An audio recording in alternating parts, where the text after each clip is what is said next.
Okay. Good morning, and welcome to this, the 10th meeting of the Petitions Committee in this session. We've received apologies from David Stewart and Adam Ingram, and Malcolm Chisholm is attending his first meeting of the committee as David Stewart's substitute, and Maureen Watt is again attending the meeting as Adam Ingram's substitute. Before we begin, I wonder if I might ask Malcolm to declare any interest that he may have which can affect decisions today. Well, just as in the written register, I'm a member of the EIS and of Unison. Thank you. Right, we now proceed to the agenda, and the first item that for the committee to consider is evidence by Stephen Fife on behalf of, it's not, I beg your pardon. The petition was from Stephen Fife on behalf of Diabetes UK on access to insulin pump therapy, and I'm delighted to invite the Minister, Michael Matheson, Mark O'Donnell, Head of Quality and Planning Division, and Tom Pilcher. I wonder, before we begin, Minister, if you wish to say anything. Thank you, Convener, and thank you to the committee for inviting me along here this morning. Our Diabetes Action Plan, published in 2010, set out our vision for a world-class diabetes service. Our commitment to ensuring equitable access to potentially life-changing insulin pump therapy for people with type 1 diabetes reflects this ambition. Scotland is already known to be a world leader in diabetes foot care, diabetic retinopathy screening, and for its national diabetes data. However, we want to be front-runners in all aspects of diabetes care, which includes ensuring those people who need insulin pump therapy get it. Last Friday, we published the latest figures for pump provision and reaffirmed our commitment to ensuring that 25% of under-18s with type 1 diabetes have access to insulin pump therapy. It's encouraging that 3 boards have already met our target. Since 2009, we have more than doubled the total number of people on insulin pumps and the number of people starting insulin pump therapy each year. Importantly, all boards now have pump services in place. Whilst I welcome the progress that has been made, I am disappointed that not all boards have yet met the commitment. However, I want to emphasise that I remain determined that they should continue to move towards this ambitious goal. In order to support boards further in achieving this goal, we are providing an additional £3 million worth of pumps and consumables to boards, which is on top of the £2.5 million provided last year. Additionally, we are establishing a new support team of diabetes experts and Scottish Government representatives, which will provide specialist advice and training for local staff as part of tailored improvement packages. This will help address local needs by helping people to safely increase the capacity, quality and expertise available within their diabetes service. And I hope that these measures will provide some assurance to the committee of our determination that our insulin pump commitment is achieved as quickly and safely as possible. Thank you. Before I move to general questions, I'd like to ask a couple of questions. First of all, let me welcome the announcement made by the government on Friday over the further £3 million investment to purchase a further 660 insulin pumps. I find it regrettable, however, that this committee that has been working on this particular petition was not made aware of that thereafter. I'm sure that will be corrected in future.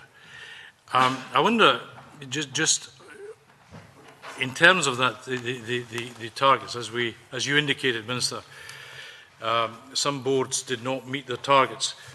What do you think are the particular challenges being faced by the boards, in particular those that didn't meet the targets, and how do you plan to change things in terms of managing their performance? Because if we look at some of the evidence, that in September 2011, the then Cabinet Secretary wrote to those boards that have shown less progress, asking what further action they will take. That was in 2011. It's now 2013. What problems are they having in managing their performance?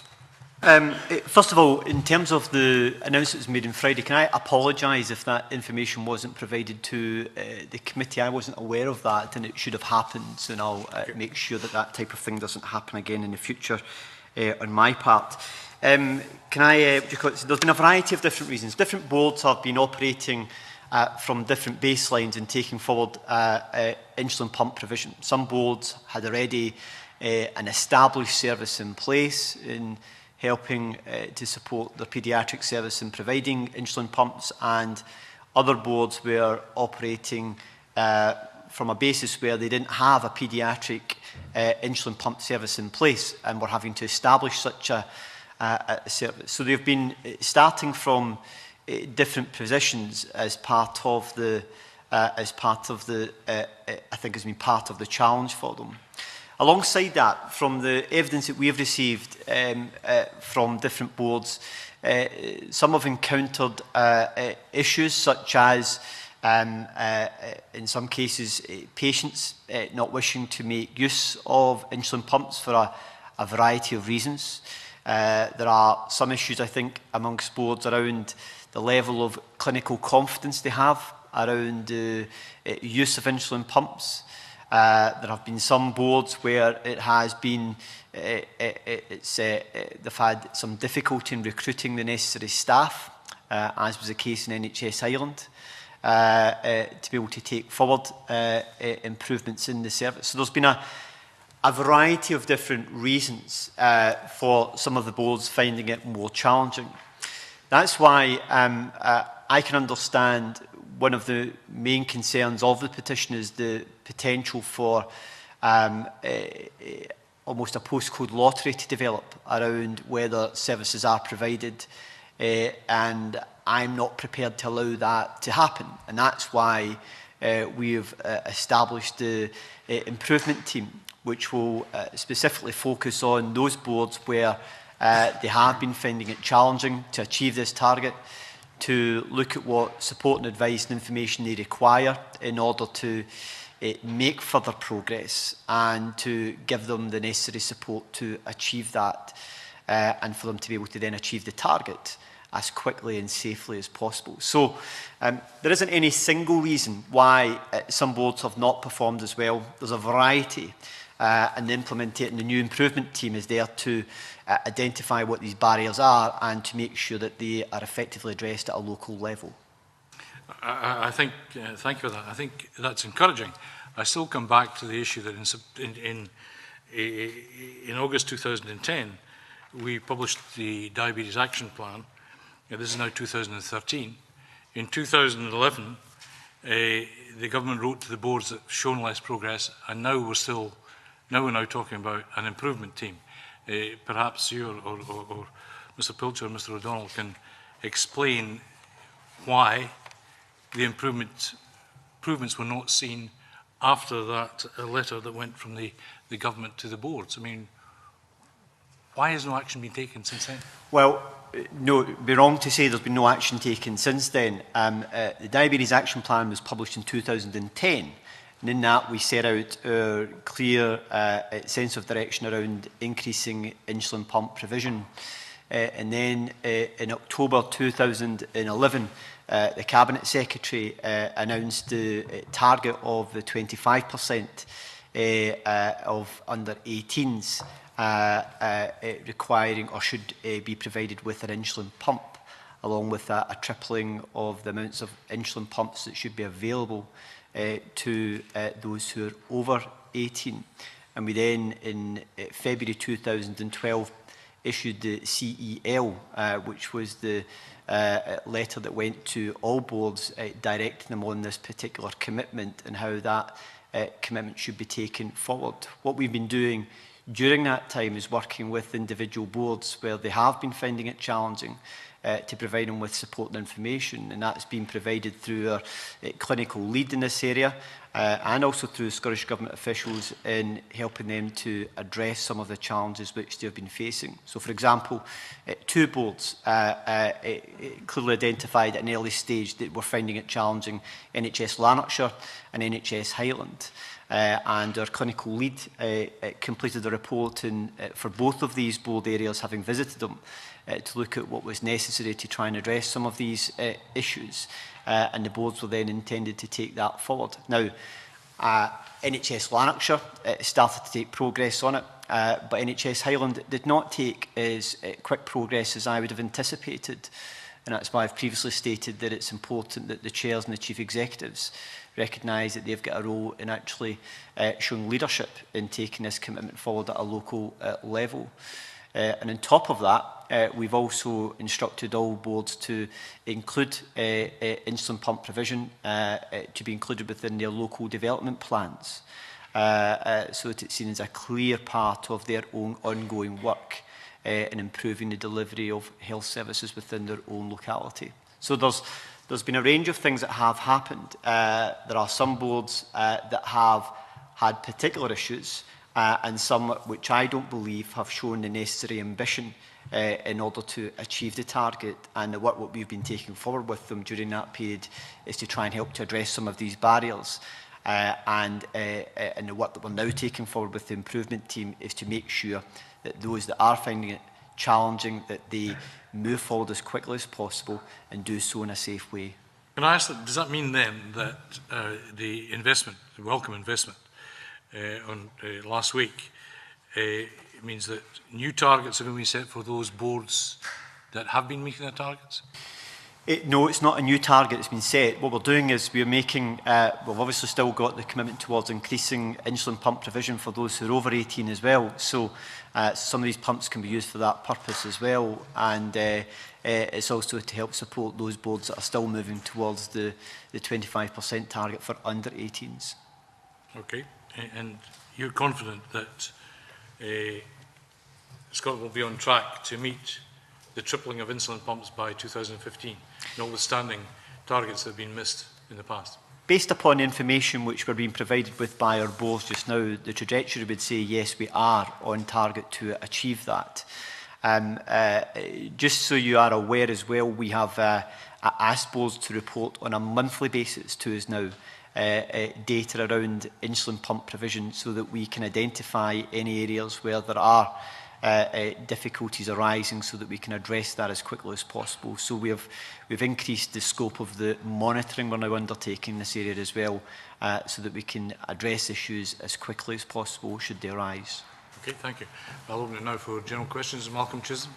I mean, in a submission, Diabetes UK Scotland were concerned that some boards, and I think they were thinking particularly of Highland and Lanarkshire, had programmed a delay for meeting the under-18 target. And they were curious, and I suppose we're curious to know whether the government had actually approved that planned delay, and whether the Scottish Government in that sense had accepted the revised target. No, at no point where NHS Highland advised from my perspective that a delay was acceptable. What we've been doing with NHS Highland throughout this is to encourage them to take as much action as necessary locally. Because the pumps that have been provided within NHS Highland have largely been provided through services provided through Greater Glasgow and Clyde, I think at York Hill Hospital. However, they have, I think in the last couple of weeks, initiated some under-18s onto insulin pumps. So they're starting to make progress, but in recognising that they as a board were not going to achieve the target, our focus then became what was necessary to get them to move towards the target as quickly and as safely as possible. And the dialogue and discussions we've been having with NHS Highland is to make sure that that's happening.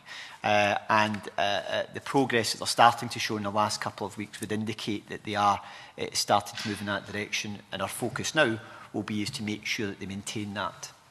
I mean, you used the word encourage there, and you know, already you've indicated several ways in which the government's supporting health boards towards meeting the target. But I suppose people might wonder how you're actually going to monitor progress, and I suppose some people might say how are you actually going to ensure that it happens, and I mean obviously that leads to a far more general question about the relationship between the government and health boards, but can you with some confidence say that you will ensure that these targets are met and monitor it very closely? Well, there's several things that we're doing. One is, as I've mentioned, we now have boards reporting on a monthly basis specifically on this issue, so that we can monitor the progress that they're making. And if the progress that they are making, it doesn't fit with the trajectory that they've already given us on when they now intend to achieve that target, then we'll be able to pursue that. The improvement team will give a particular focus to those boards that have been finding the target challenging, and that improvement team has a representative from the Scottish Government performance side, so they can address issues with that specific board. We also we've requested it be built into their local development plans. Which are submitted to government as well for consideration. And last year and again this year we intend to put it into the annual review programme so that boards are responding to these issues directly as well through the review process. So there's a number of different measures in there that allow us to monitor where boards are at against the trajectory they've now given us on when they expect to achieve that target. And we've got measures in place that allow us to identify what those challenges are, and a team in place who will be able to then support them in addressing any of those challenges as effectively as possible. So I'm confident we have the mechanisms in place to support the boards in achieving the target. And as I mentioned in my opening comments, it's important, I think, to recognise that all boards now have a paediatric insulin pump service in place, and it's about moving that forward to be able to achieve the target overall. Thank you. Angus? Thank you, Convener. Good morning, Minister. I, for one, certainly welcome the formation of the improvement team, which is certainly progress on this matter. If I could turn to a demand for insulin pumps. Diabetes UK Scotland's made the point that some NHS boards claim there's not demand from patients for insulin pumps. However, the Diabetes Action Plan estimated that potentially 4,000 people in Scotland could benefit from the pumps, which is twice the number of the 2015 target. Has the government made any estimate of the actual demand for insulin pumps? And if so, to what extent does the March 2015 target of 2,000 go towards fulfilling this demand? Well, I think it goes a significant way to fulfilling the demand, but I think what is interesting is that, as you'll be aware, some of our boards have exceeded the target. Unfortunately, one of our boards had achieved the target, but the person then became over 18 and moved into the adult service, which then brought them back down again to being under 25. And there's an element where you'll get a slight variation between boards on that. But a couple of boards have indicated that there has been an issue of patient choice, patients choosing not to use insulin pumps for a variety of reasons, body image, happy with their present control, not the right time for them. They may have other commitments at that time. There's obviously a period of getting used to it and the training that goes with it as well. So there's some of these issues. That's one of the things that we'll be asking the improvement team to give some focus on, because there are boards that are recording higher levels of refusals than other boards, significantly higher levels of refusals. Now, the issue is, why is that happening? Is it happening because there is an issue in terms of clinical confidence in encouraging patients to use them? Are there other particular issues that are there that are acting as barriers, and to help to address those barriers as effectively as possible? So I think although some boards would say that demand is not as high as we would have anticipated, I think we have to identify why that may be the case, because I don't think, for example, folk in Tayside, where they've achieved the target and exceeded the target, are significantly different from individuals in other areas where there has been a higher level of refusals. And we have to identify what's the real reasoning behind that, and what can be done to overcome that. And in doing that, that will help us again in making sure that we are moving towards a target overall. Okay, we certainly look forward to seeing the results of that investigation by the improvement team. But would you put the main difference in demand between NHS board areas down to refusals, for example? I think it's not purely down to refusals, but it's one of the reasons that's been put forward by some boards and why they haven't achieved the targets yet. And what I'm keen to do is to explore what those barriers are, whether it's refusals, whether there's an issue of clinical confidence amongst the paediatric diabetes service that needs to be addressed, and to see how we can help to address these particular barriers. So it's one of several barriers that's been highlighted by boards. The focus now is to address what those barriers are, to try and get them removed, which then makes sure that those who would benefit from an insulin pump within their area are given the right support and information in order to make an informed choice around that. You know, part of it may be there's aspects about information, about being aware that insulin pumps might be an option, and whether we're doing enough within a local individual board area to make both carers and those with diabetes aware that an insulin pump might be an option for them. Ultimately, it's a clinical decision, but would you call it, it could be an aspect of a lack of awareness and understanding of what is available. Again, one of the parts of the work that the improvement team will look at is whether we need to do specific targeted action in areas in order to increase awareness of them. Okay, thank you. Can I now think, following on that, Anne McTaggart, then Al Jackson, and then Maureen Watt? Thanks, Convener, and good morning, Minister, and welcome panel.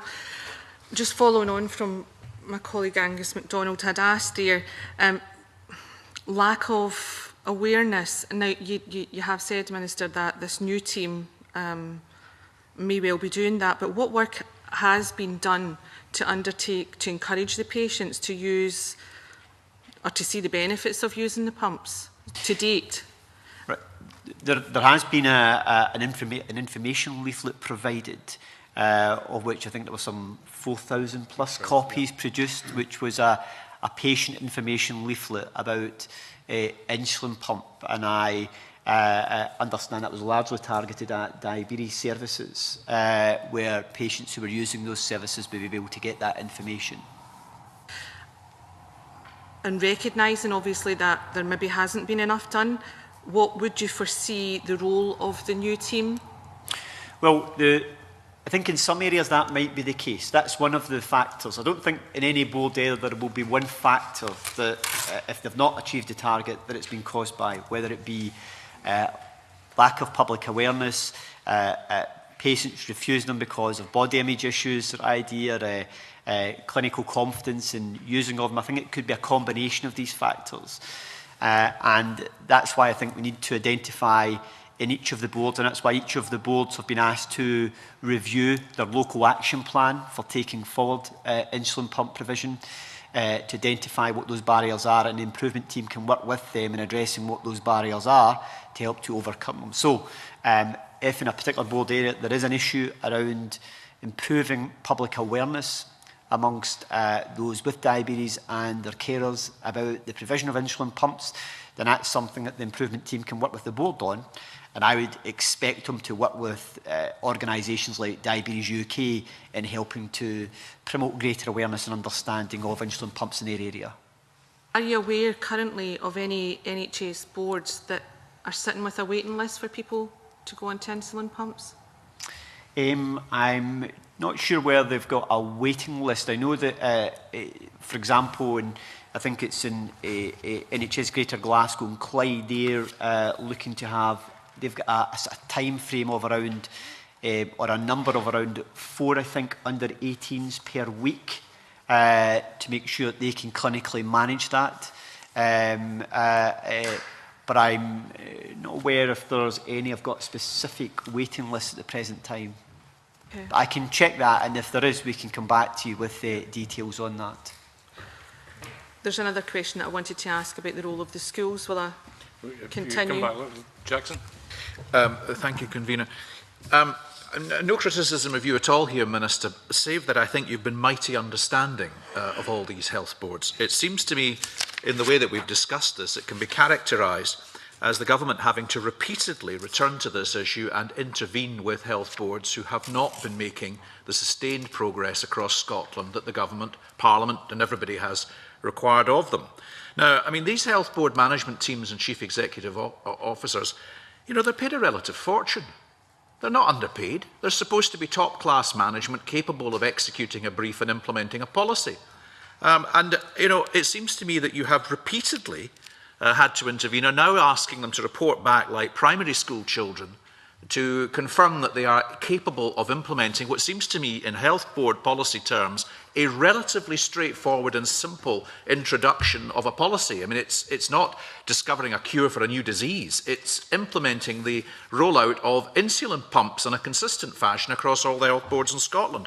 Now, primary school children who didn't get their homework in time would probably then have to go to detention or something. I'm just wondering, is there ever a big stick wielded by the government in this regard? I think you've been very polite this morning, but should there not be some sort of competence issue with regard to these chief executives and hospital management teams who seem to have been singularly unable to implement this policy on time, on schedule and consistently to the benefit of sufferers who require this service across Scotland?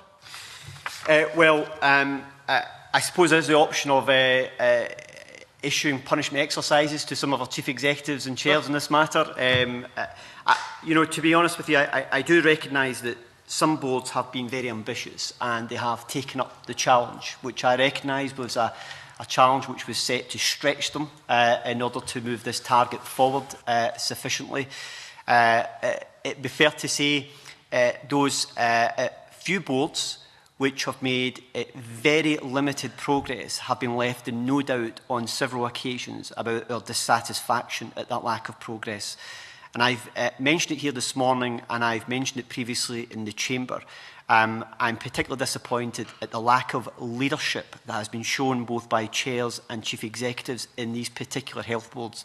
The health board that caused me greatest concern was NHS Highland. Having been provided with advice and information, offered repeated advice and information about what was necessary in helping to move forward the service, they have not shown the level of ambition that I would have sought at an early stage. We've addressed that with them now on several occasions. We are now starting to see that progress being made.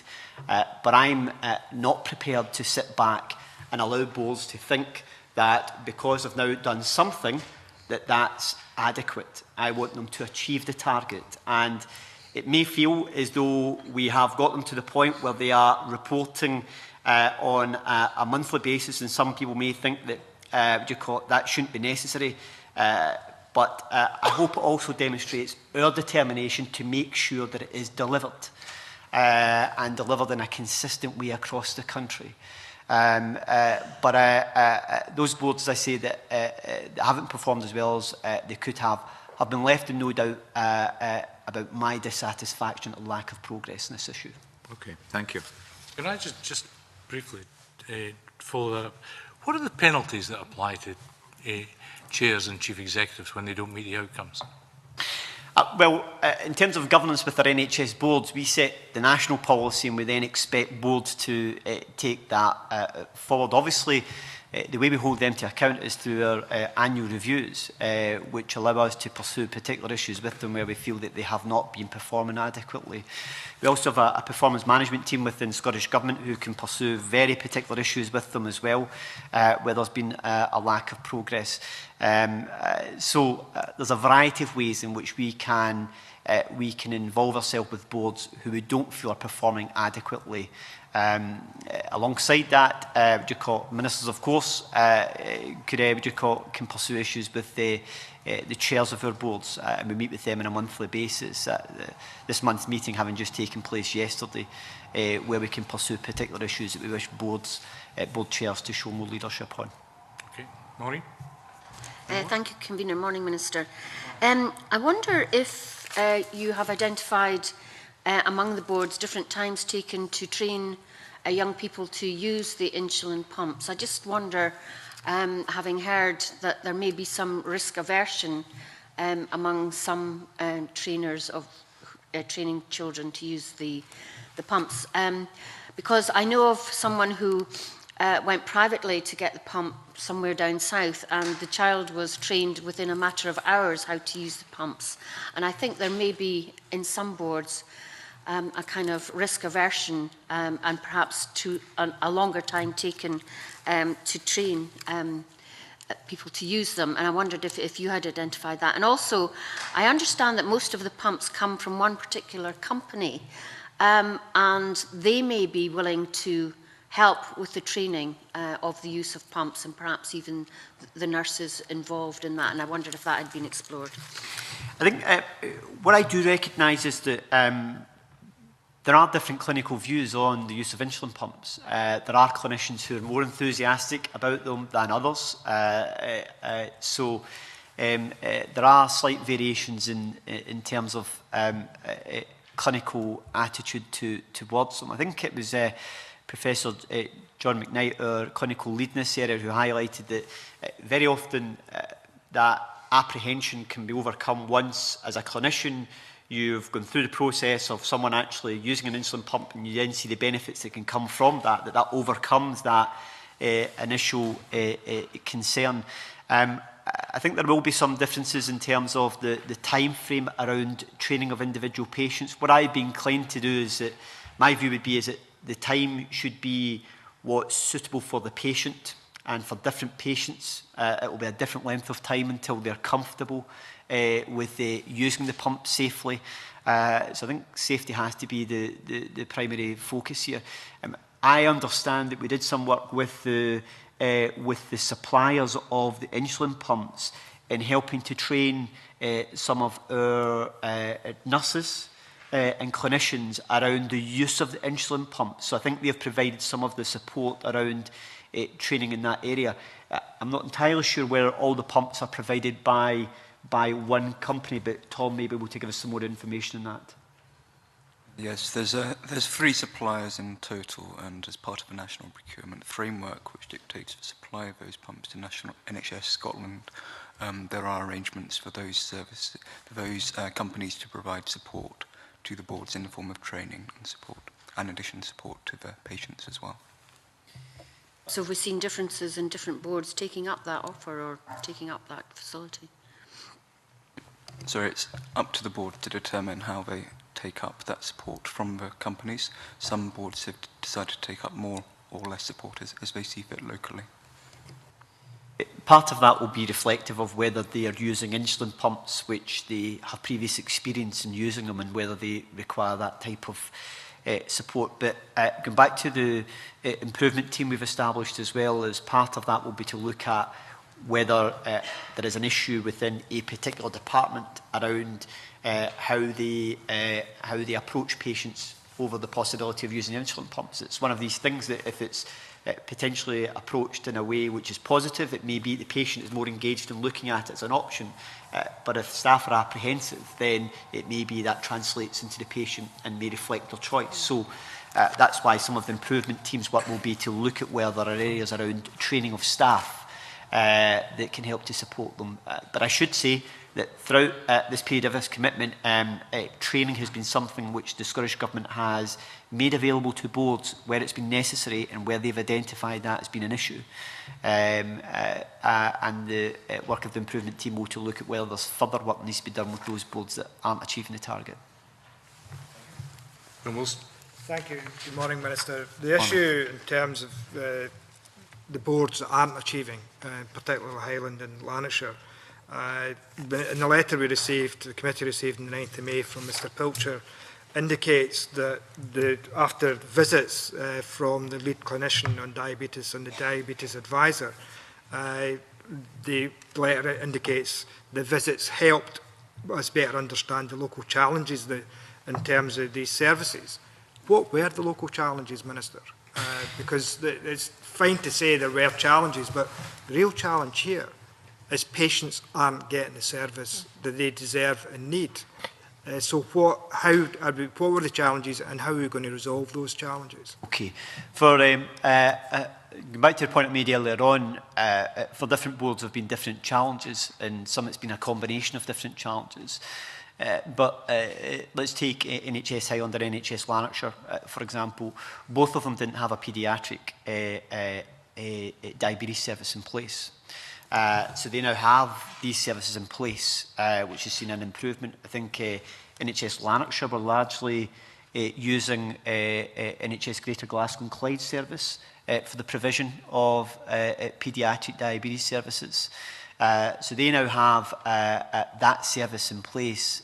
Additionally, for example, Lanarkshire has a high level of their population with type 1 diabetes. But they're already starting to make progress in improving that service. So the work we did with them in identifying some of these issues allowed them to then start making progress around how they provide and design the services that they're providing at a local level. I mentioned earlier on NHS Highland, and my frustration was that having identified some of these things from the report that was given to them, there appeared to be a time delay in them then taking action and getting a service in place. I accept there were some issues around recruitment issues, but notwithstanding that, there was still what I feel an inadequate, or what I felt was too long a time frame for them to have started moving forward. So it's been different for different boards, but there are two examples of where these were boards that were starting from a low base, but they now have services in place which will allow them to move forward. Following on from that, Minister, how quickly do you think all boards, I know some boards have attained the target and exceed the target set, how quickly do you think, particularly Highland and Lanarkshire, given the low starting point in terms of the use of insulin pumps, how quickly do you think we will actually get the rest of the health boards, but in particular Highland and Lanarkshire, up to the 25% target that's been set by the government? Okay, in terms of the target, we asked each of our individual boards to give us a trajectory of when they now expect to achieve the target. The vast majority of them are anticipating achieving the target by March of next year. So they're projecting that, for example, NHS Highland are projecting that they should be on target for the under 18 target by March next year. NHS Lanarkshire are indicating that it could be longer, that it may be March 2015. So what we are doing with them is working with them to look at their the review of their local action plan to see whether there are further measures that could be taken forward in order to draw that time frame in further. But I wouldn't like to say whether that will bring it into any particular date, because that's obviously what will need to be taken forward by the improvement team. Overall, the rest of our boards, with the exception of NHS Lanarkshire, are indicating that by March of next year they should be on target for the under 18. On the target around those that are over 18, by tripling the amount of insulin pumps available for them, that's a target which we expect our boards to achieve by the March 2015 time frame that was set for them. Minister, I'm quite surprised that in terms of Highland have indicated they can achieve by March 2014, but it's starting at a lower base rate. And Lanarkshire, which is slightly higher, not much higher, is saying it's March 2015. Have you or would you identify additional resources to go to Lanarkshire Health Board to assist them to reach that target quicker? Well, that's the point of the improvement team, is to work with them to look at reviewing their local action plan to see what further measures may be necessary to try and bring that time frame forward. What type of resource will be necessary for that is dependent upon what's identified as being required to achieve that. So, but I should say that throughout this process, and as part of this commitment, is that we have repeatedly said to boards that we will work with them in looking at what additional resource might be necessary to assist them to achieve the target. So we'll have that dialogue with them, and we'll identify whether there are measures that could be taken forward that would help them to achieve the target at an earlier stage.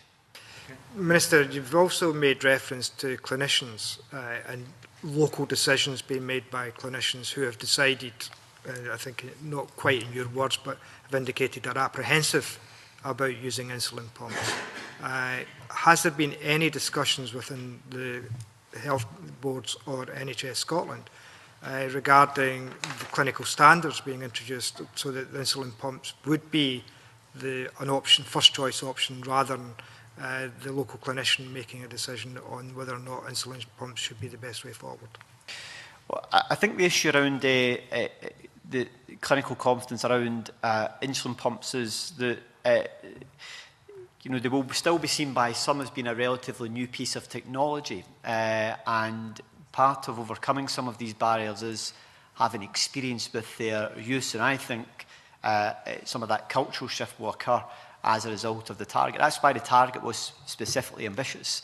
It was to stretch them to the point where it created, in my view, the cultural shift that was necessary around the provision of insulin pumps. So I think in going forward, it will help us to establish what will, at times for patients where it's clinically appropriate, the insulin pumps will just become part of the norm rather than the exception for their use, as had been the case to some degree in the past. So I think that will assist us in making sure that the insulin pumps become part of the day-to-day business of providing a world-class diabetes service in Scotland, which is what the action plan intends to achieve in Scotland. Minister, the government also announced an extra £2.5 million to purchase additional insulin pumps, and lately announced another additional £3 million to buy another 660 insulin pumps. Diabetes UK Scotland have indicated that there are currently something like 356 pumps available for distribution. Are those pumps, the 356, additional to the 1,218 that have been identified by the funding allocations that have been made by the government? I think we still hold the insulin pumps that were previously ordered, and the most recent figure of the 660 is based upon the feedback we've had from boards on what they require. So they've advised us in what's necessary, and we are providing the funding to allow that to happen. But it means that our total spend in this area is £5.5 million. So we have pumps which presently have been used but have been distributed to the boards on the basis of what they would require. So they are still holding those pumps, and the additional pumps that we're providing is the indications we've had from the boards on what further pumps they will require in going forward in the next year to continue to deliver an increasing number of pumps in their own individual areas. And I assume that, sorry, I assume from that, Minister, that Highland Health Board and Lanarkshire Health Board have been allocated a greater number of these pumps to allow them to achieve their targets. Let me put it like this. The provision of pumps is not a barrier for getting patients who are clinically appropriate onto the pumps.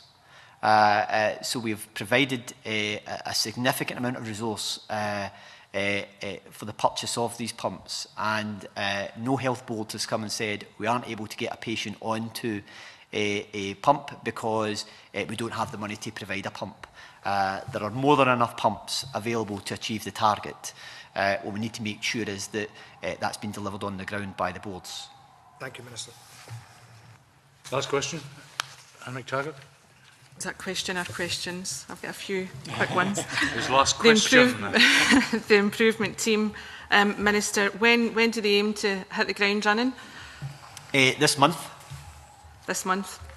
My other question would have been, for the ones that have managed to get themselves a pump, there's what is the national position on how the families can access pump consumables? We have heard and we have taken evidence of parents being told that can only have 1 or 3 months supplies, that they will need to fund the batteries themselves, and that while the devices are owned specifically by the Health Board, families must incur the cost of insuring the pumps themselves. Okay, the part of the funding arrangement we've provided for the purchase of these pumps is that we're also providing a year's supply to the board of the consumables as well. In terms of, Tom may be able to give us some more information on what then happens after that period between different individual boards and addressing consumables. Yes, as the Minister said, we've bought the consumables associated with the pumps as well, so that isn't a barrier. You asked about insurance. Each of the pumps, as far as I'm aware, has a 5-year warranty, something like that, associated with it, provided by the supplier, which goes along with the purchase. So. One very last question. I'm pushing it. The role of schools. Diabetes UK points out to us that the problems experienced by the NHS Lanarkshire with the schools not being insured to help pupils manage their insulin pumps. It's Lanarkshire. This has been a problem, obviously, with the statutory duties. Could you tell us your position on that? Because some of the statutory on the education authorities, which would oblige them to be involved in the care of these pupils whilst they're at school. I think, as I've mentioned, there's been a variety of reasons that have been put forward by boards around what have acted as barriers in the provision of pumps. And that's why I think, for example, the issue that NHS Lanarkshire have highlighted around schools is one which I think we have to bottom out to establish the full extent of that.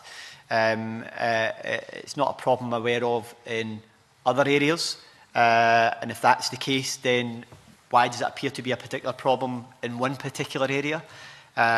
Some of the work that the improvement team will be taking forward with these boards is to target these very specific issues that have been highlighted to see whether there's a way in which it can be resolved. If there's an issue there that has to be resolved, what's the best way to achieve that? And to give them support and assistance in trying to overcome that type of issue. So I would hope that it would, if it is a problem in NHS Lanarkshire and with the local authorities there, I don't know whether it's both North and South Lanarkshire councils where it's a problem with, but if it is, what can be done to overcome the problem so that children in Lanarkshire can benefit from insulin pumps as children in other parts of the country are able to benefit from them. Thank you, Minister. Thank you. Thank you. On the basis of that finishes the question. Now up to the committee to decide what action it wishes to take with regard to the petition. I'm minded that we keep it open, but it's up to the members to decide. Jackson? I understand why you would want to keep it open, Convener. I'm not clear, though, looking at the original nature of the petition, if we haven't actually fulfilled the terms of it. And so I would be interested to know, if we are going to keep it open, what the milestone would be that we would be seeking to continue to monitor progress against. On that basis, can I suggest that we come back, keep it open, but come back to it in, say, 6 months' time? I would be minded to support that if we could ask the Minister to provide us with up-to-date monitoring information on the introduction of insulin pumps, so we can actually get an indication how the health boards are actually achieving the targets that have been set. And I would be particularly interested in the Highland and Lanarkshire health boards and whether or not they're achieving the monthly targets that have been set by the government. My understanding, if it's helpful to the committee, is that there is a report provided every 4 months to the diabetes action group, which is taking forward the implementation of the action plan itself, and that will contain information around insulin pumps within it, and I'm more than happy to look at providing some of that information to the committee around insulin pumps, if that would be helpful, and that's provided. Can I ask, Minister, when is the next report due? The next 4-monthly report due? August. August. But I'm more than happy to send on that information to the committee if it would be useful, and just advising you on where things are at and progress that's been made. Anne McTaggart. Thanks, Convener. I would be wholly concerned if we didn't keep this petition on, given the fact that I'm not sure if we have fulfilled it was to address the low and equitable access across the country, and it's clear to me that that's still not been addressed. And I think there's loads still to be done there. I would be concerned if we were closing this petition, Convener. Can I then suggest, on the basis that the report is to be available in August, that we come back to this we keep it open and come back to this in September? Is that agreed? Good. Can I thank Mr. Pilcher, Mr. O'Donnell, and of course the Minister for the courtesy of being here this morning. Thank you for the information. I do apply the stricture that if there is any other information to be given to press, etc., that concerns this issue, that the committee be advised and not, as happened last week, be left in the dark. So on that basis, we will ask the witnesses to leave and break for a few moments to allow the new witnesses to come forward.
We now move on to agenda item 3, consideration of new petitions.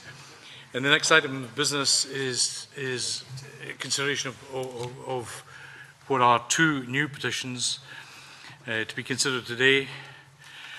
And we have, in case of one, invited the petitioner to speak to one of them. The petition is PE 1474 by David Milne on the governance and propriety during the Menie-Development. Before we ask Mr. Milne to speak to his paper, I would remind us that we stick particularly to the conditions outlined in the petition itself, without trying to waver onto any other tangential discussion. So I welcome Mr. Milne and Councillor Paul Johnson of Aberdeenshire Council to the meeting.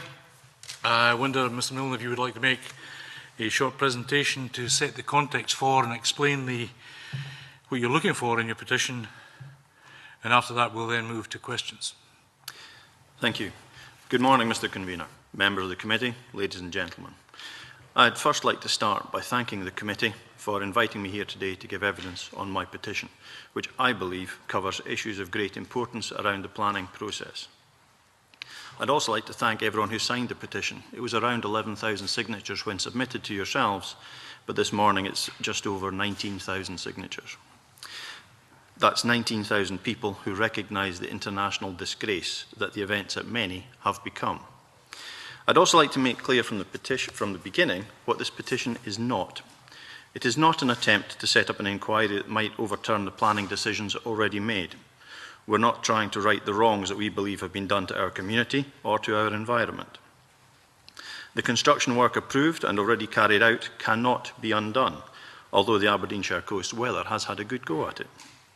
What's more, the merits of Mr Trump's application were considered by the Local Government and Communities Committee in 2008. There are some overlaps between that committee's work and the comprehensive inquiry we are seeking. But new information has come forward, including footage from the film You've Been Trumped, and my hope is that a public inquiry would draw on that committee's report and the evidence MSPs heard then to support its work. It would also be useful to look at the process and outcome of the initial public inquiry, where the application was approved on economic grounds, even though the only figures available were those submitted by the applicant, which were never independently reviewed. Those economic claims have been shown to be, and I quote Professor Cheshire of the London School of Economics here, wildly optimistic. This is also not a party political petition, even though we're asking for a public inquiry into the actions of politicians and officials. The politicians in question were often acting in a quasi-judicial role, for one thing. Secondly, we're asking for an inquiry that considers the actions of both Aberdeenshire Council and Scottish ministers, and the elective representatives in question are members of all the political parties represented on this committee. It is not a partisan request, and I'm not a member of any political party. It's a request about good governance, about the way planning rules are set and managed, about how relationships between officials and developers are kept within appropriate bounds. For example, I'd like to see councillors in future thinking twice before accepting hospitality at an opening event, failing to record this in the appropriate registers, but managing to post photographs and opinions on their own website. Above all, though, it's about the protections the planning system is meant to provide to communities like ours and to environments like the now destroyed SSI at Menie. The behaviour of the police in relation to bias and inappropriate activity also requires review and investigation. We've been through a lot over the last 8 years, and I'm determined to see something good come out of it.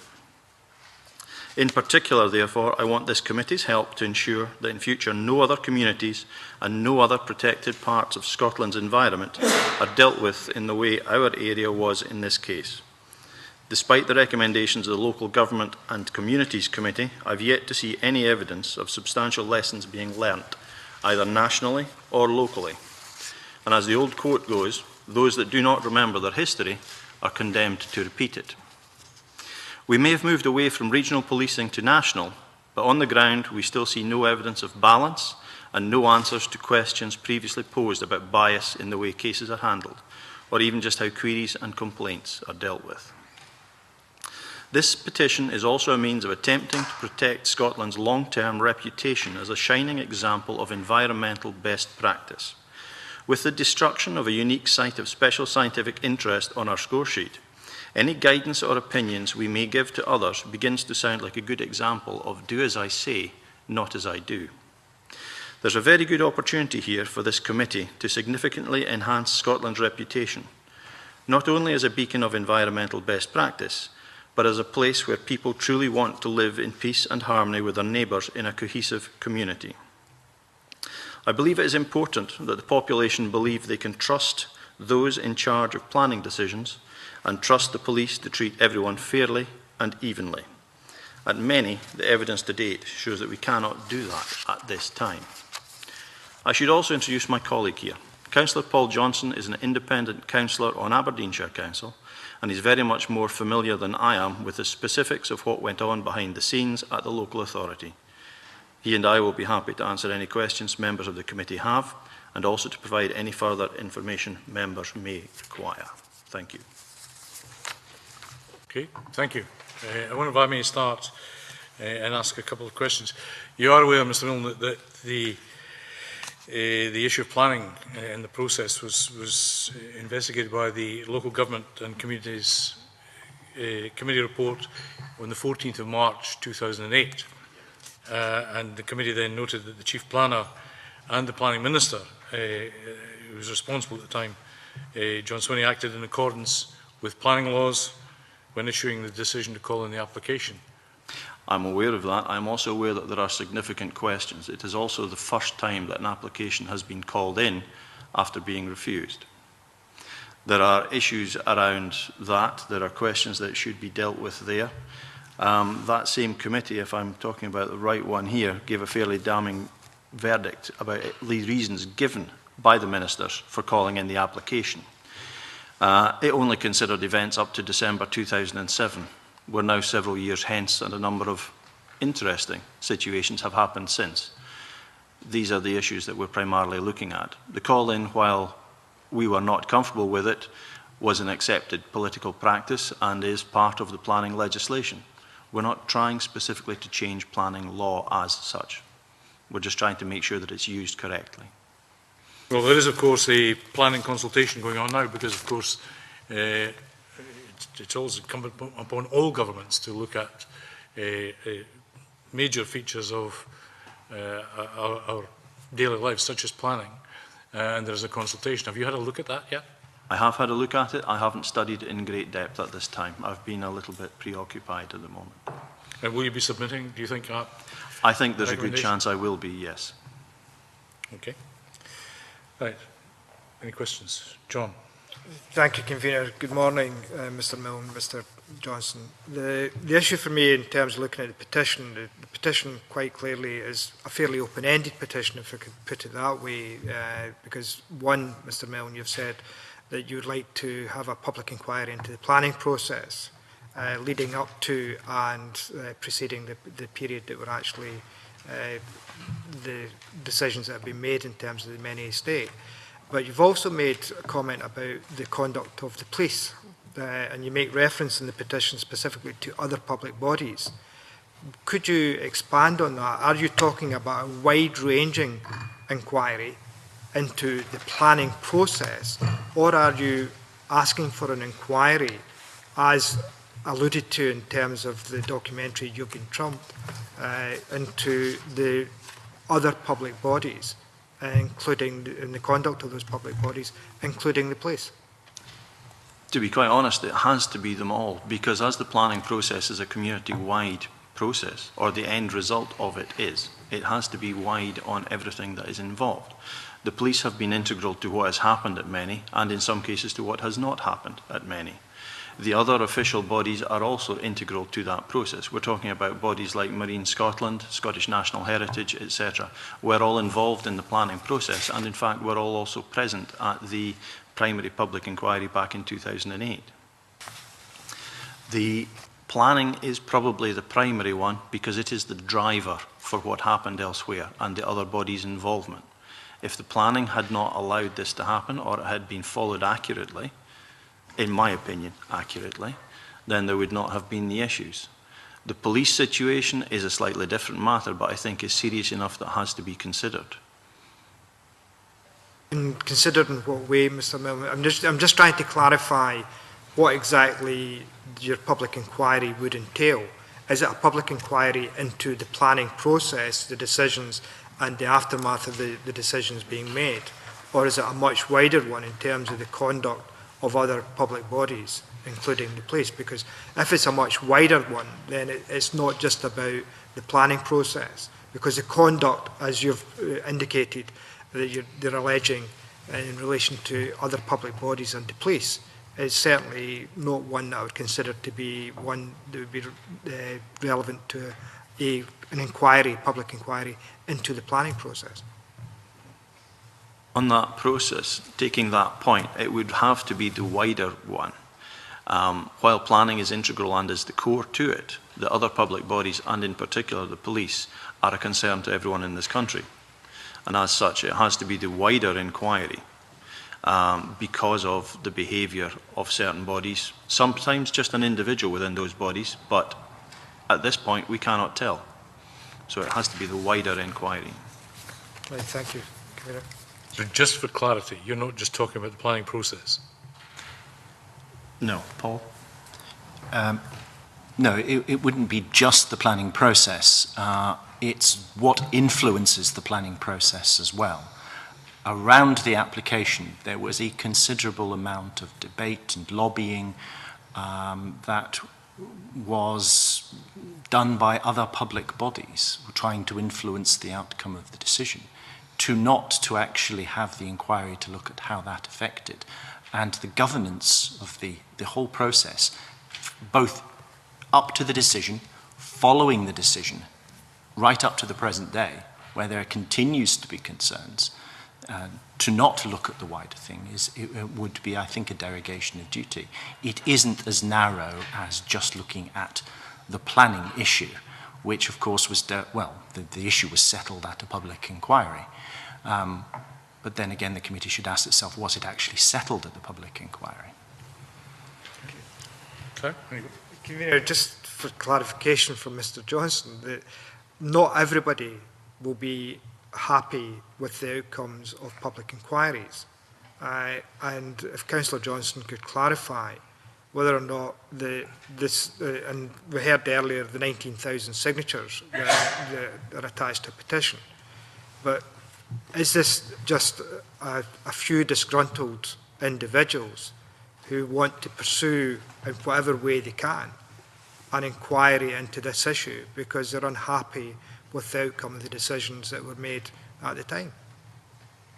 Clearly, it's not a few disgruntled individuals. It is something that has been divisive in the local community for a number of years now. It has raised considerable questions. You don't get a 19,000 signature petition on the basis of a few disgruntled individuals. I myself have had to, expelled from my political party because of my particular views. I'm now a member of no political party. And seeking re-election, have been re-elected with a comfortable majority when people knew what my position was. So this has created big divisions, and it will continue to create big divisions. So no, it's not a disgruntled thing. The other thing is, just to take that one step further, it isn't a case of something that had been the outcome of the public inquiry. Everything that has happened bar one part of the development since, all the planning matters that have come up, have been new applications, not covered by the public inquiry, because that's the system. The system allows every single new thing to be considered anew, because they are all new applications. So everything that was in the public inquiry is almost irrelevant to what's even going on there now. And all of that is, of course, subject to this wider influence which is happening. And there are governance issues around that. We mentioned the 19,000 signatories to the petition. How many of these were from Scotland, and how many were from the North East? To be quite honest, I have no idea. The petition has been hosted for us by 38 Degrees, who, as you are aware, is a UK-based organisation. There will be a proportion of them are from out with Scotland. I will give you that. I do not know the exact number. Why would that be? Why? Is because the film is the biggest single publicity that we've had, the You've Been Trumped film. This is an internationally recognised film that has now won 10, I think it is, international awards for a documentary. It has exposed what has gone on at Menie in a wide-ranging way and has identified what has happened at Menie as an international disgrace. The fact that this SSI was unique in Scotland, the front leading edge of the entire site is now gone. It's under a golf course. Now, in itself, some people will say, so what? The point is, the SSI was what they refer to as a geomorphological SSI. There are two forms of SSI. One is flora and fauna, one is geomorphological. Flora and fauna is the normal one, which is dealing with plants, biodiversity, the surface growth. Geomorphological is due to the actual landform, the way the land is formed, shaped, and moves. This one was unique because of the movement of the structure. That has now gone. It was used heavily by scientists in the UK to predict, design, and follow climate change. That resource no longer exists because the leading edge that was where all the weather and the movement started is gone. It's covered. The problem with that is we do not know what will happen further north because the edge has changed. It may affect the rest of the estate, the rest of the SSI. It may not. We have no way of knowing. The problem with that is that we have always pushed ourselves forward, or at least in the last few years under the current administration, as an environmentally proud, conscious and aware nation. If we're prepared to destroy something unique in the process that was highly valuable to the science that we're trying to work on, then can we really produce and promote that position and opinion of our country going forward? That, I would say, is why we have an international interest in this process. That's a very interesting point, but I wonder if I may ask Councillor Paul Johnson, given that we are talking about planning process, but also related to this, given your experience in local government, why have you not raised your concerns about any other planning application that might fall into the category that Mr. Milne refers to? What do you mean? Well, any let other? me put it in an easier way. Have you had any situation in the past where you felt the planning process was being subverted, not followed, and have you raised that as a concern? I think I've been pretty consistent in the council since this and over this time of asking for reforms, changes in the way the committees, our council committees operate, in the way that basically you can't get heard in the council unless you have a seconder on every individual committee. I'm not in a group and the groups aren't interested in doing that, so it would be difficult to actually make my voice heard. But I have been consistent in raising concerns at every opportunity. But you know, you can do it so many times before people stop listening. But yes, I think I have been consistent in raising these points. Maureen Moores. Thank you, Convener. Good morning. You asked my question, which was how many petitioners are from Aberdeenshire. Of the 19,000, I would wager very few, because as previously an MSP for the North East and now for one of the constituencies in the North East, I certainly have in recent times not had any complaints about the Menie-Development. Like you, Convener, I'm struggling to find out exactly what this petition wants to do, because it seems to be all over the place. You know, we have in the document things about the wind farm, you've brought up the police. I mean, surely complaints to police should go to the Police Complaints Commissioner. So I'm struggling to find out what exactly it is that you want this committee to do. But perhaps you mentioned also that this was the only application that's been refused that was called in. I would question that. I'm not absolutely certain, but I would question that that's the case. But perhaps, gentlemen, you could highlight a bit more about, you said, issues that have happened since. Could you maybe be a bit more specific about what you're talking about there? We've had, quite recently, confirmation or information from members of the council. By that I mean council officials, not councillors, sorry. Who have stated quite clearly that they have had officials on site, inspectors on site every week, and that everything is going 100% according to plan.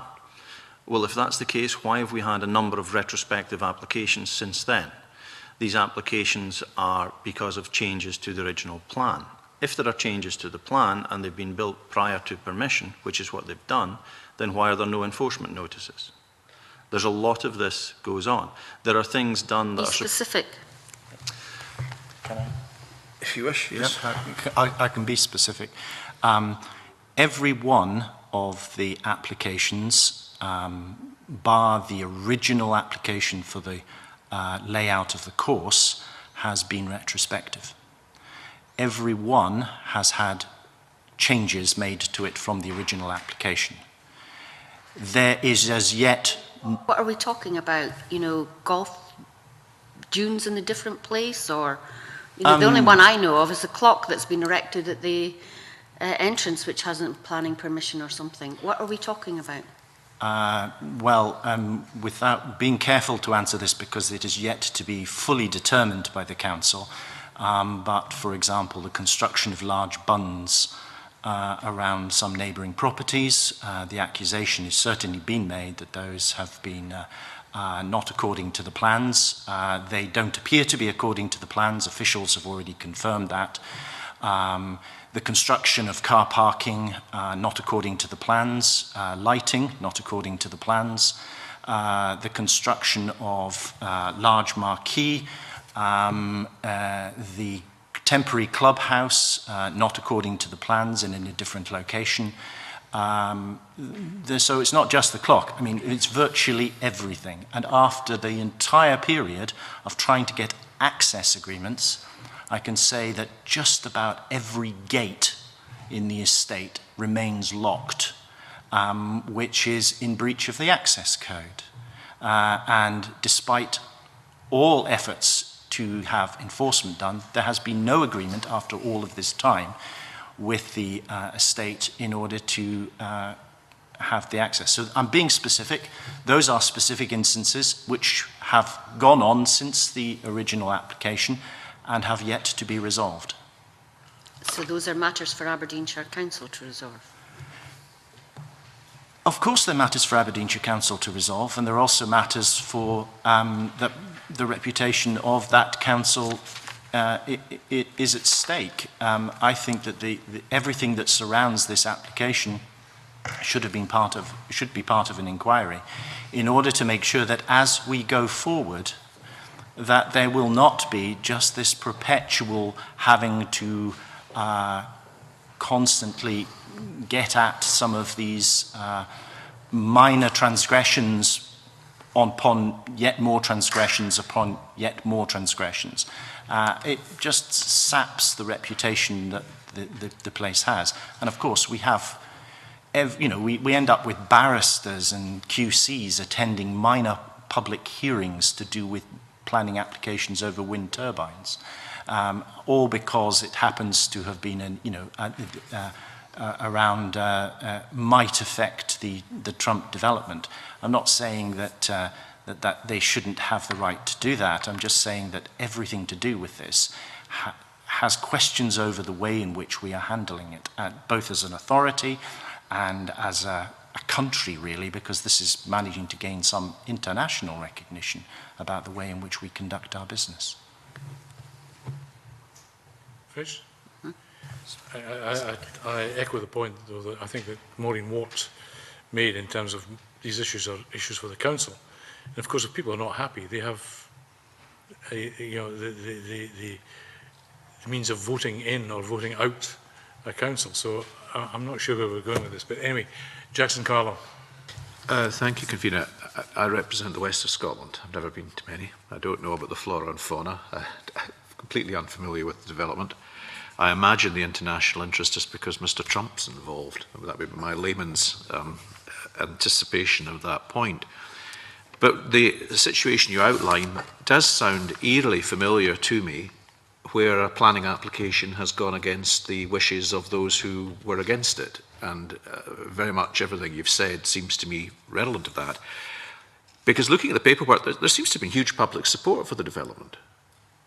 I would disagree with that, to be quite honest. Well, the first vote was 7-7. Is that right? The Infrastructure Services Committee vote was 7-7. So it was evenly divided? Yes. So there must have been very considerable public support for the proposition, otherwise half of those people wouldn't have voted for it. That is true, but I will also point out that I myself am not against the concept of a golf course or the concept of a development. That has been my position from day one. The specific location on the top of a triple SI and the way it has been handled are my problems with this process.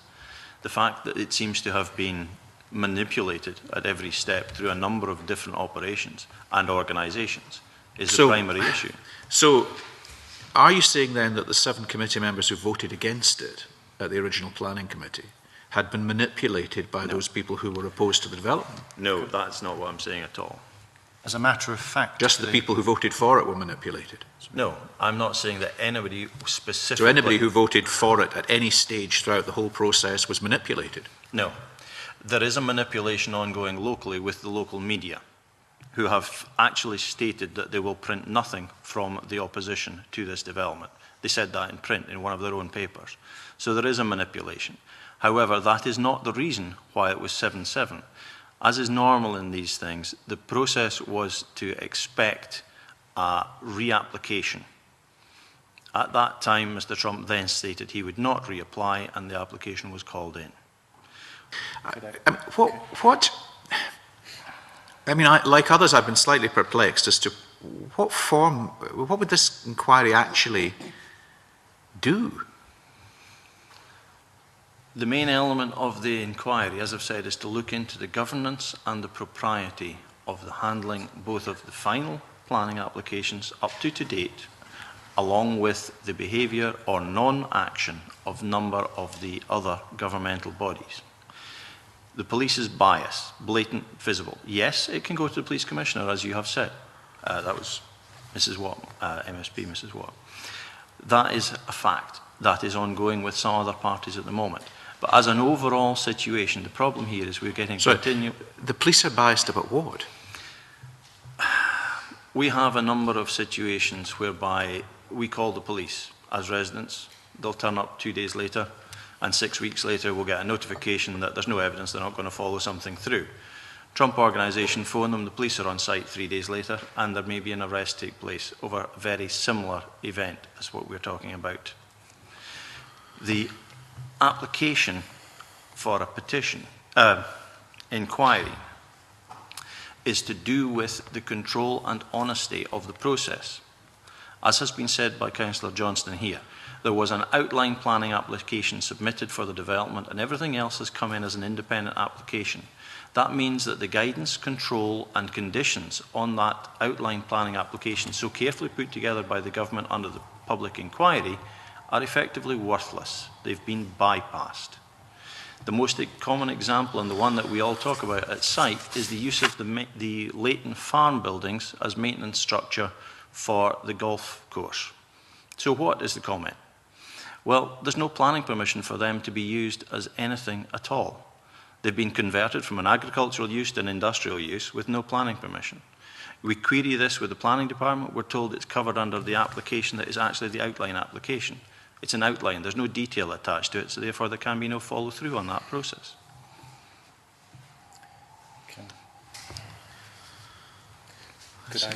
Could I ask Mr. Just ask if Mr. Carlo, have you actually seen the film? Yeah. Yeah. And that there is also something that I would recommend that the committee actually see that, because you will actually see... I can't conduct a public inquiry into those who made the film, can I? No, but you would actually get the piece of evidence which would answer your question. Well, what you get is somebody's view. A film is not a legal... a film is a film. No, but you will see something that would actually answer the question for you. The second is that your understanding of the actual process of how the council took the decision. 7-7 was not the decision on pro or against the application. 7-7 was the decision between either defer because the application wasn't suitable and for negotiations, or for rejection with the request that the applicant resubmit because the changes required would be too large. Now, if you need to know the actual detail of that, the Journal of Scottish and Irish Studies published a peer-reviewed article which actually gives all of the blow-by-blow account, which would answer that question absolutely for you. McDonald? Thank you, Convener. Good morning. First of all, I thought the local authority covering my constituency was the only planning authority that had a plethora of retrospective planning applications, but it would seem that's not the case. Clearly, Aberdeenshire Council have them too. Can I ask Councillor Johnston, have you served on a planning committee before? On and off since 1982. Aberdeenshire was constructed as a council from 1995 with every member sitting on planning committees. Okay. You mentioned accusations earlier of lobbying on a planning matter, which clearly is a very serious accusation, having served on a planning committee myself before coming into Parliament. Obviously, being particularly careful, can you expand on that statement? I can expand it to the point where that I certainly, to say that lobbying doesn't go on, There is not overt lobbying. There isn't lobbying by other members of members for a particular planning application. That's not been my experience. But then again, they would get pretty short shrift from me if they tried it on me. But in this particular instance, I can certainly attest that I was, an attempted lobby was done on me. And I think that the only way of actually getting to the bottom of this is actually having that inquiry. Be careful what we say in this. Yes, I know. Why didn't you at that stage, why didn't you take action at that stage instead of supporting this 7 years later? Because it is not evidentially a criminal offence or a legal problem to actually have the conversation with an individual who was clearly wanting to influence the outcome of a planning application. It's perhaps the idea that somebody shouldn't actually have a say on a planning application but there was a general pressure, absolutely a general pressure to try to influence the outcome of the application. We were instructed not to go to various events because it could be seen as overt lobbying. The applicant certainly tried that one. There were certainly, and this was in the run-up to the main application.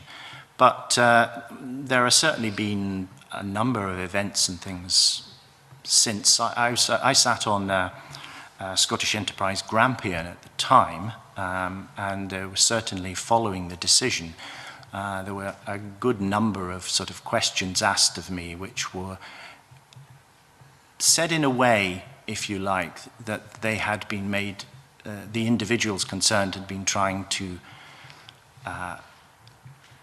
influence the outcome of the decision long before that, because it was all part of their original, their idea of what was good for the area. So we all know it happens. So in this case... Well, we don't. I mean, I know you say, and I hesitate to ask this question, but I'm going to ask the question. Where is your evidence for all this? Well, I would like to be able to provide you with the evidence here today, but I think that it would be better to bring that out in the course of an inquiry over Why haven't you done so before? Did bring out some very important evidence over this at the public inquiry as to the way in which the council operated. That was a salutary lesson for me and probably for other councillors to be attempted to be removed as a councillor myself, submitted by the referred by the local authority to the Standards Commission, only then having been proved that I had no problems, and in fact the council had erred, and the recommendations for which have never been implemented, for the Standards Commission's recommendations to the council which had never been implemented, you can see why, in a sense, you need an inquiry to get to it, because an individual making the point, when it was a very serious point I made during the inquiry about the way the council conducted its business in terms of negotiations with the applicant, led to me not being in any political party, led me having 2 separate attempts to have me removed as a councillor. And that's nothing to do with the outcome of the application. This is all to do with the governance around what has gone on with this applicant and the site. Sorry, Angus, I interrupted. Yes, thanks. Could I perhaps turn to Mr. Milne? You mentioned that this was the first time an application has been called in after refusal. I'm struggling with that statement because I don't think it is the case unless you can prove otherwise. I believe it is the case. I'm trying to remember exactly what the reference was, I'm afraid. I don't seem to have that to hand, but it is my understanding of the case that this is the first application called in by the Scottish Government after refusal. I can supply that after the meeting if you wish. I will need to dig out the relevant information for that and pass that back to yourselves. Okay, that'd be helpful, thanks. Thank you. Anyone else? No? No other questions? I then ask the committee what it wishes to do. My view from the chair is that we close the petition with the caveat that Mr Milne be asked to submit his required changes to the planning consultation which is going on, so that some of the recommendations that I'm sure are well thought through at least feature in discussions that the government is to have after the consultation is closed. Are there any other views? Convener, sorry about this, but I'm minded to keep this petition open. There has been a number of inferences, that's the best way I can describe them, to public bodies in terms of the evidence we've heard this morning. And I think it's only by right that some of these public bodies have a right to respond to the petition and to some of the comments that have been made today, because the organisations, which include Aberdeenshire Council, Scottish Natural Heritage, Marine Scotland, and the new, well, Grampian Police, now Scottish Police Service, have been named today as organisations which either overstepped their bounds or acted with impropriety in their conduct with the residents in the Menie estate. And I would be minded to write to, as well as the Scottish Government, to ask them their views on the petition. I know that the petitioners have cited the You've Been Trumped documentary. There have been, as I am aware, a number of comments made about the documentary, and a number of organisations have refuted some of the allegations that are contained within the documentary. So I think my view, Convener, for what it's worth, would be that we at least give these public bodies the opportunity to respond to the petition and the objectives of the petition before we close the petition. Angus? Thank you, Convener. I think, to be fair to the petitioners, I think the petition should be kept open.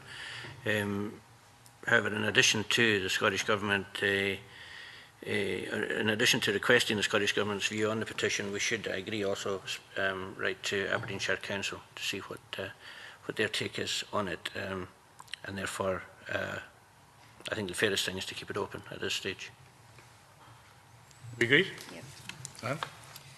Yeah, certainly agree, Convener, with some of the evidence that has been brought to our attention today. I think it's important that we do go back to the Scottish Government to ask their views, and also, with my colleague John Wilson, has mentioned some of the other public authorities that have been named here today. Do we agree? Right. On that basis, we will keep the petition open with the immediate intent to write to the bodies mentioned, SNH, Marine Scotland, Aberdeenshire Council, and Police Scotland, of course, and Scottish Enterprise in Grampian. So thank you very much for attending, and I now close this particular petition and close the session and allow you a few minutes to leave.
Carry on. The second new petition was one submitted by PE 1475, submitted by John Nelson on behalf of the Hamilton Labour Party, calling on the Scottish Parliament to urge the government to review its policies on the funding of the bus service operators grant and concessionary bus travel, and to consider the re-regulation of the bus industry to ensure that people across Scotland are provided with affordable and reliable local bus services. Who wants to go first? Maureen? No, Malcolm can go first then. Right, Malcolm. I say I'm new in the Petitions Committee, so I'm not really sure what the correct procedures are, but I certainly think he raises some important issues that ought to be, considered. So there's three different elements, obviously, to it: the bus service operators grant, concessionary bus travel, and re-regulation. And I certainly hope that we can progress it, keep it open, and presumably certainly ask the Scottish Government for its views on it. Maureen? Yeah, well, with my Infrastructure and Capital Investment Committee hat on, Malcolm should know that BSOG is something that's looked at every year in terms of the budget. Concessionary travel is currently a small part of looking at community transport in Scotland, and we know that, I think it's Ian Gray's got a members' bill on re-regulation of the bus industry. So my view would be that all of these parts are being covered by the Parliament in some form or other elsewhere. Well, I mean, I expressed some astonishment when we received this petition before, Convener, and that, when I read that the petitioner believes that Siobhan McMahon and Michael McMahon advised a public petition was the most promising route for us to raise the issues and influence policy, I was somewhat aghast. They had so little confidence in the parliamentary process, the Labour Party and the Scottish Parliament, or whatever, to actually progress issues of material concern, because I do recall Charlie Gordon raising this in the previous Parliament. I'm aware that Ian Gray is proposing a private member's bill as well. And we have had, fairly recently, actually longer ago than I remember it being, it's a year ago since we last had a debate on bus services. So, in conjunction with the remarks Maureen Watt has made regarding the Infrastructure and Capital Investment Committee scrutiny of some of these issues, I'm not quite sure why the Petitions Committee would progress matters further. And I have to say, I think the Scottish Government's views on the issues raised have been made fairly clear on each of the occasions that these other parliamentary opportunities have been made available to those who wanted to promote the concept underpinning this. So I'm not quite sure what writing to the Scottish Government would further add to our sum of knowledge, and I would have thought, given there's a private member's bill, that in many respects it's for Hamilton Labour Party to seek to influence their colleagues and their Labour benches here to progress what is, after all, their party policy in the normal way. Thank you, Convener. Like Jackson, I think there are a number of methods that the petitioner could have used to get this on the agenda, and I think other members have indicated that there is the annual review in terms of the Infrastructure and Capital Investment Committee. I am tempted, and I'm looking at Maureen here in terms of referring this on to that committee, because clearly they have carried out the annual review, and it may be more appropriate, given the two issues that are raised within the petition are currently being dealt with by a parliamentary committee on an annual basis, that committee be asked to look at the petition and respond accordingly. Yeah. Thanks, Convener. I welcome the petition, and I also would be encouraging any MSP to be encouraging our constituents to utilise the services of the Public Petitions Committee, by all accounts. But if we are satisfied that Maureen Watt has indicated that all these points that have been asked within this are being covered elsewhere. Can I just clarify that that is the case? Yeah, well, in terms of BSOG, yeah, obviously every time the budget comes up, we look at that. And can I say that, you know, if you read what's here, it used to be paid in terms of fuel consumption. We want to reduce fuel consumption, and that's why BSOG has been changed in recent years. Clearly, in terms of concessionary travel, yes, you could have an inquiry into concessionary travel. You know, nobody's asked for that specifically, but as I said, in terms of our inquiry into community transport, that is part of the inquiry, because you may be aware of age concerns campaign at the moment in terms of use of concessionary travel. So that is being looked at in the context of our investigation into community transport. Can I suggest that we... And as I say, Ian Gray's bill is looking at, will bring up the point about re-regulation. So all the points are being covered elsewhere. I suggest we write to the committee just drawing the petition to their attention and leave it at that. What? Yeah, no, but absolutely. Yeah, I mean, refer it formally, not informally. So you're referring it formally? Yeah. I mean, we follow the process. Malcolm. Well, I mean, I think you've probably come to an agreement. I mean, I was really going to suggest that we actually heard from the petitioner before doing that. But I think the petitioner, first of all, that's right. The petitioner doesn't indicate did not want to attend, and I think given the connection, I'm assuming the connection, and given all of the circumstances which have been referred to, that I'm sure he will be able to talk to the appropriate people. So, do I have agreement that we write formally to and draw the petition to the Infrastructure Committee's attention? Okay. Agreed? Okay. Next petition is, third current petition is 1438, submitted by Lindsay Patty on the, no, I missed one out, I beg your pardon, 1428, bad day. Agenda item 4, 1428 by Councillor Douglas Filland, pronounced Fireland, on behalf of Argyll First on improvements for the A83. You have the papers there in terms, and also a letter from Graham Edmund, Head of Network Maintenance, and the various other attachments in terms of the A83 and the implications of the arrest, and be thankful. Do members have any comments to make? Convener, could I suggest we keep this petition open? We write to Argyll and Bute Council to seek an update on what progress has been made following its decision a year ago to ask Scottish Government to develop a business case for trunking the A83 between Kennancraig and Campbelltown. Yep. And we write to Scottish Government seeking clarification on the timetables as set out in the paperwork we will receive. And can I commend the Scottish Government and Transport Scotland for the action and work they have carried out in relation to the petition to date. Any other comment? We agreed? Okay.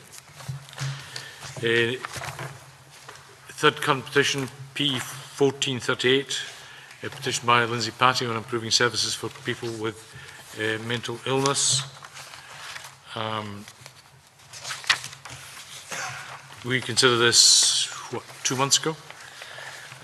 We agreed to write to the Scottish Government to seek information about child and adolescent mental health services, heat access targets and psychological therapies, and a response which is in your papers has been received from the Scottish Government, and I invite you to decide what action we should take.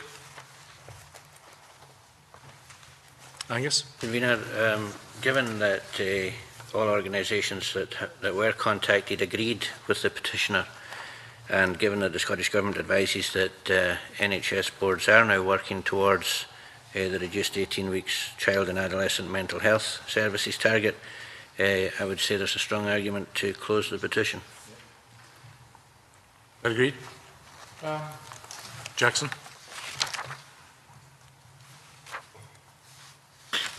I think I would be minded to, at the very least, to draw the petition and the response from ministers to the Health and Sport Committee.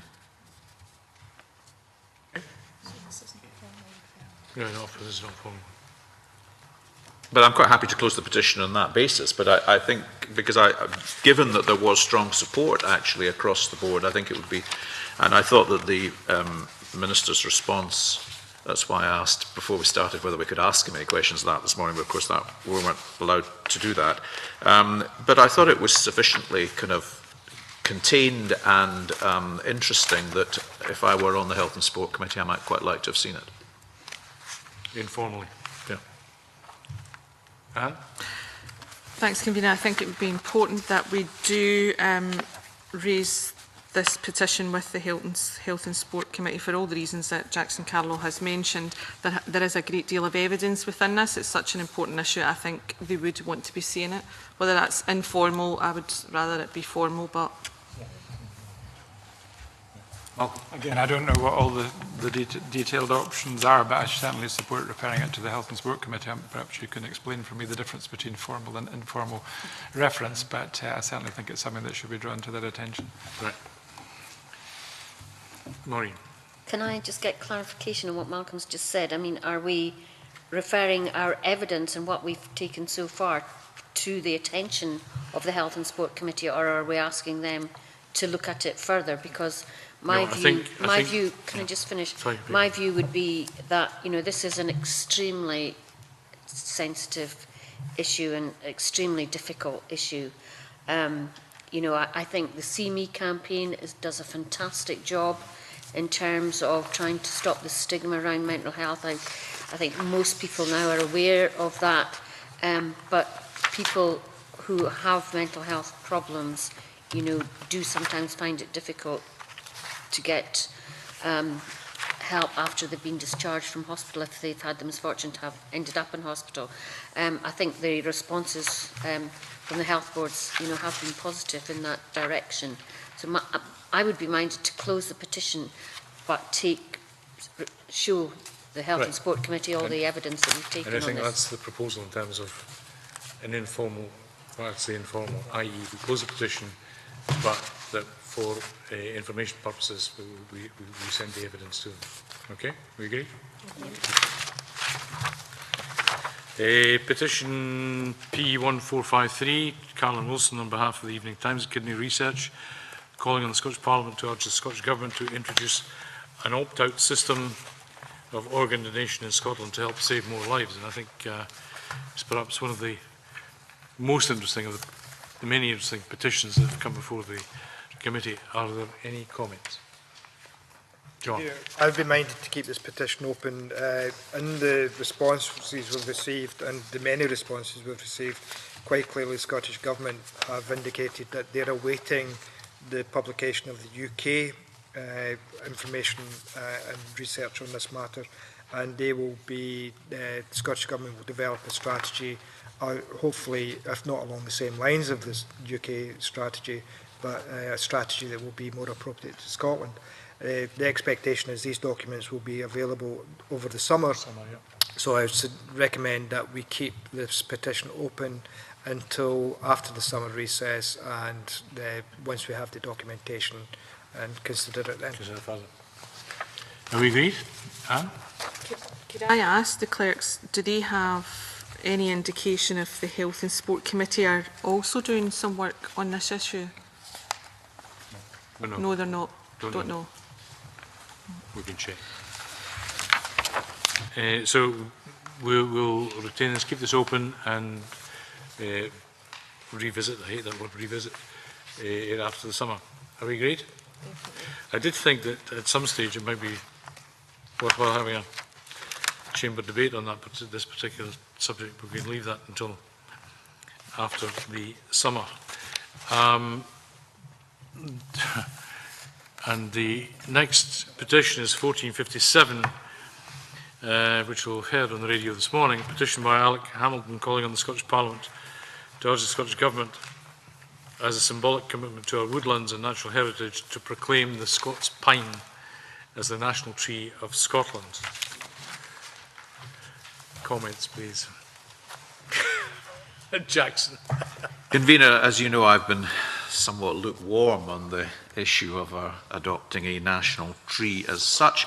I did, however, take some exception to the letter we received from the Scottish Government, which said that we were not allowed to have this discussion unless we voted yes in a referendum. So I suddenly, for Scottish independence, which I thought was a grossly impertinent suggestion, I would have thought that the Parliament could have a resolution on these matters at any time if it wanted. But for me, the issue in all of this has been, is there actually a national appetite for the adoption of a national tree? And if so, is there really a clear public view as to what, in the event that such an appetite did exist, what that tree should be? And in that respect, I thought 630 responses after 2.5 million opportunities to see did particularly lead me to suppose that that was the case. And in Mr. Hamilton's latest letter, where he says interest has continued, well, I mean, I have to say nobody has written, no constituent's written to me in this matter at all. And, you know, as I've wandered around the pubs and restaurants of the west of Scotland, I have not been accosted by members of the public who felt that this was an issue of burning concern. Yeah, so I continue to be neither for it nor against it, but unclear as to what the role of the executive should be in making a determination about whether or not Scotland should have a national tree, and if it should, what that tree should be. And I'm not as yet persuaded that I could come to a recommendation based on what I've heard to date. Any other comments? I have to say that in the recess, I occasionally go around some conservation areas and talk to landscape gardeners and what have you. And when I floated the idea, should we have a national tree, the view was, yes, we should, and it should be the Scots pine. So it was a huge sample of about 12 people. But sorry. Thanks, Convener. I'm still hugely in favour of continuing this petition, but really just to seek some more information from the Environment and Climate Change Minister, really about the designation of the National Tree of Scotland. I think we would need more information, but like Jackson Carlow has mentioned earlier, I wasn't best pleased with the way that the letter had been written from the Scottish Government. I think it's important now that we look into the matter further, and it is of a good idea, but obviously we have to clarify where our position is within this. So you favour option one? Yes, I do. Any other comments? Angus, I beg your pardon. Yes. Yes, thanks, Convener. There's clearly differing views out there on which tree should be the national tree. I mean, I'm partial to the round tree myself. But I don't think this committee should recommend the Scots pine as a national tree, and I would therefore suggest that we go with a recommendation that the Scottish Government undertakes its own consultation, given that you know, the online polls that have already been taken are maybe not as scientific as we would like them to be, and it may be a more professional effort if the Scottish Government do it. So we're not asking that the government prepare a bill, but simply that we ask them to investigate further. Yeah. Do you agree with that? Yep. We all agree? I won't say all those in favour of the Scots pine say. Petition 6, petition P1467 by Andrew McGowan on behalf of the Scottish Youth Parliament on a Scottish living wage recognition scheme. Again, we discussed this in March, and I welcome any contributions. But I think option one at least would keep it open and get further views on it. I suppose 4 important bodies there. I don't know if we've sought views from them and they haven't replied, or whether we're suggesting that we ask for their views. We have written to them, and we haven't responded. Shall we write to them again and remind them that they at least should give us the courtesy of a reply, meaningful or otherwise? Jackson? Yeah, I mean, I noted also in Nicola Sturgeon's response to the committee that she was keen to know from the petitioners how such a scheme would operate and what the costs associated of it would be. Now, I read Andrew McGowan's submission. May I just say in passing that there are various petitions we're considering this afternoon with a detailed and lengthy response from the Scottish Youth Parliament and the petitioner concerned, and all of them read to me as if they've been written by the same hand. I would actually be interested to know whether the response we've received in the name of the MYS, SYPs, we could write to the Scottish Youth Parliament in general terms to ask who drafts the replies to this committee on their behalf. Is it the petitioner themselves or is it somebody else? Because the style of them is remarkably consistent.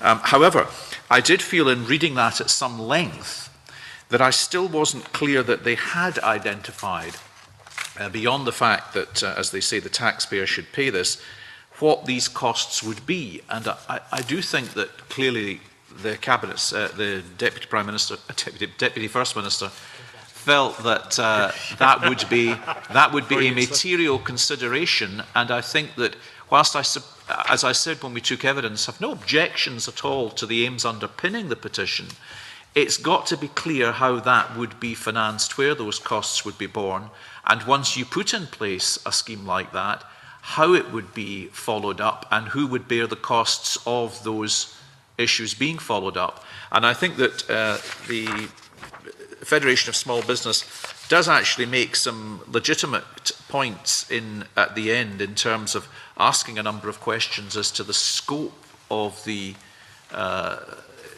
scheme were it to operate. And I think before we went to the point of recommending something, we need to know all of that. So it's not against the principle, but it's, I think, very clear terms of reference need to be set for it. And it seems to me that Nicola Sturgeon is looking for that guidance too. Okay. I think on the former point, in terms of the similarity in terms of the drafting of letters, I would suspect, I don't know, that the Parliament probably agree the principle and have someone draft whatever it is that they're proposing. So that's not perhaps surprising. Anne? I'd be hugely in favour of continuing this petition, but to get some of the answers that we've already asked for, COSLA and S2UC, that we've asked for the response, but also indicating that Jackson Carlo has mentioned another few people that we've still got some answers from to get. So that we should still go back, that we should go back and ask as to how it would work. Are we agreed? Absolutely. Right. Are we okay with that? Petition 1470 by Lauren King, again another member of the Scottish Youth Parliament, asking the Scottish Parliament to urge the Government to establish a young carers grant for carers in full-time education or under the age of 18. Are there any comments on that? Jackson. I thought we got some very comprehensive responses from a number of local authorities, but not from them all. It does return to a point you've made before, Convener, about us not having received responses from all concerned. I think I would actually like to take this further forward on the basis of a comprehensive response from all local authorities, because it does seem to me that there is a general view being expressed that there is something in this petition, and I think it's the authority of the petition going forward would be enhanced if we're able to take it forward on the basis of a comprehensive list of responses. I was going to make that point, but you've made it so much better. Are you agreed? Thank you. And the eighth and final petition is by Rachel McCulley, again on behalf of the Scottish Youth Parliament, urging the Government to, or calling on the Scottish Parliament to urge the Scottish Government to establish specific young people's wards or rooms in hospitals for adolescents and to ensure that staff receive adequate training to support young people's mental and emotional needs in hospital.